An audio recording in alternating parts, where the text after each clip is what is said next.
2000-2005 കാലഘട്ടങ്ങളിൽ മലയാളം, തമിഴ്, കന്നഡ സിനിമകളിലെ സജീവ സാന്നിധ്യമായിരുന്നു മയൂരി എന്ന നടി.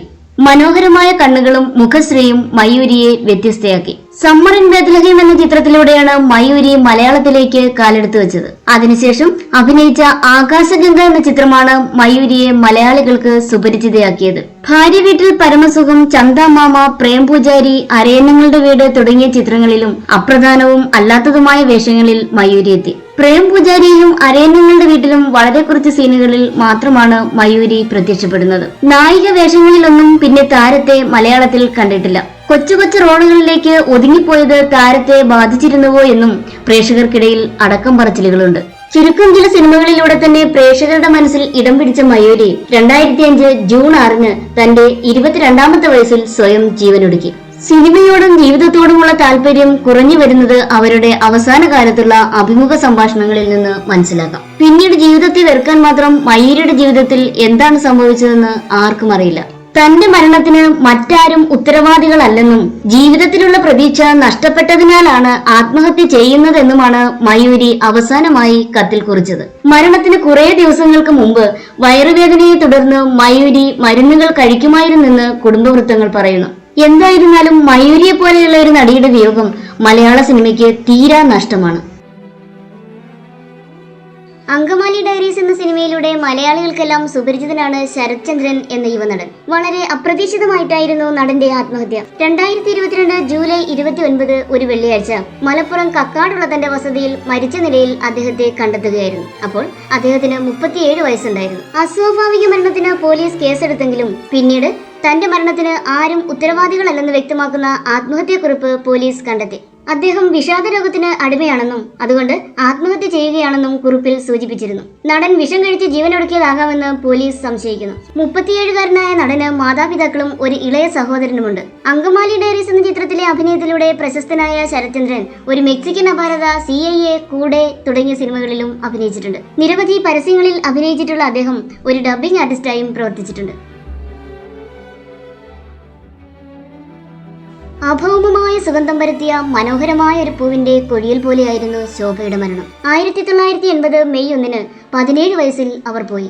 നടക്കുന്ന ആത്മഹത്യ. അതിനകം പ്രതിഭയുടെ മികവിനാൽ അവരെത്തിപ്പെട്ട ഉയരങ്ങൾ സമാനതകളില്ലാത്ത ഒരു അഭിനയ യാത്രയെ അടയാളപ്പെടുത്തുന്നതാണ്. മലയാളത്തിലും തമിഴിലും സജീവമായിരുന്ന ബേബി മഹാലക്ഷ്മി എന്ന ബാലനടിയിൽ നിന്ന് തമിഴ്, മലയാളം, കന്നഡ, തെലുങ്ക് സിനിമകളിലെ മുൻനിര നായികയായ ശോഭയിലേക്കുള്ള ആ വളർച്ച സിനിമാ കഥകളെ തോൽപ്പിക്കുന്നത്ര നാടകീയതകളും വഴിത്തിരിവുകളും നിറഞ്ഞതായിരുന്നു. ഒക്കെയും 17 വർഷമെന്ന ഹ്രസ്വകാലത്തിനിടെ. അതുകൊണ്ടൊക്കെ തന്നെയാണ് മരിച്ച് 42 വർഷങ്ങൾക്ക് ശേഷവും ഇന്ത്യൻ സിനിമാ ചരിത്രത്തിലെ പ്രാധാന്യമേറിയ അധ്യായങ്ങളിലൊന്നായി അവരിപ്പോഴും തുടരുന്നത്.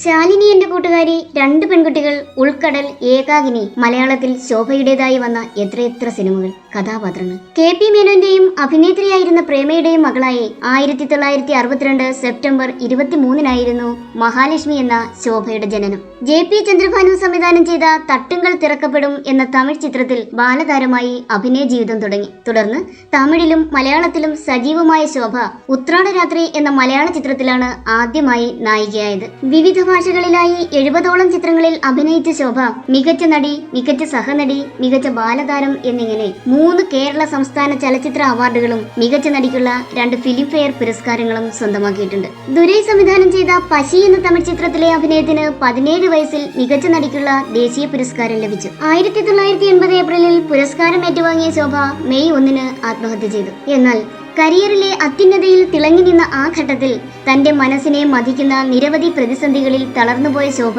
ഒരു ഉറച്ച തീരുമാനത്തിലെത്തിയിരുന്നു. അവസാനിപ്പിക്കാം എല്ലാം. പ്രശസ്തിയുടെ ഉത്തുംഗത്തിൽ നിൽക്കവെയായിരുന്നു അവരുടെ അപ്രതീക്ഷിത മരണം. ചില കുടുംബ പ്രശ്നങ്ങളാണ് മരണകാരണമായി പറയപ്പെടുന്നത്.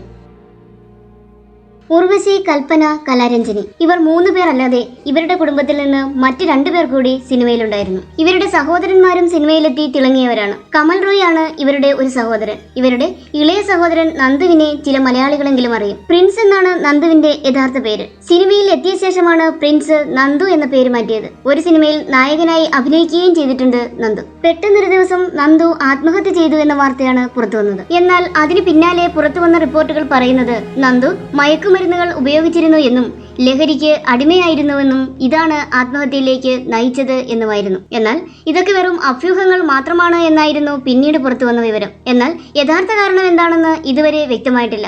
മരണത്തിന് കാരണം എന്താണെന്ന് വ്യക്തമല്ലെന്നാണ് നന്ദുവിന്റെ കുടുംബാംഗങ്ങളും വ്യക്തമാക്കിയിട്ടുള്ളത്. ഒരു പഴയ അഭിമുഖത്തിൽ ഉർവശി തന്റെ അനിയനെക്കുറിച്ച് സംസാരിക്കുന്നുണ്ട്. തന്റെ സഹോദരൻ പ്രിൻസിന്റെ മരണമാണ് ഏറ്റവും കൂടുതൽ കുടുംബത്തെ തകർത്തതെന്ന് കലാരഞ്ജിനിയും നേരത്തെ പറഞ്ഞിട്ടുണ്ട്. വീട്ടിലെ ഇളയ കുട്ടിയായിരുന്നതുകൊണ്ട് തന്നെ അവൻ എല്ലാവർക്കും ഒരു മകനെ പോലെയായിരുന്നുവെന്നും ഉർവശി നേരത്തെ പറഞ്ഞിരുന്നു. അത്രമാത്രം സ്നേഹിച്ച അവന്റെ മരണം വരുത്തിയ വേദനയായിരുന്നു തന്റെ ജീവിതത്തിലെ ഏറ്റവും വലിയ ദുരന്തമെന്നും ഉർവശി പറഞ്ഞിരുന്നു.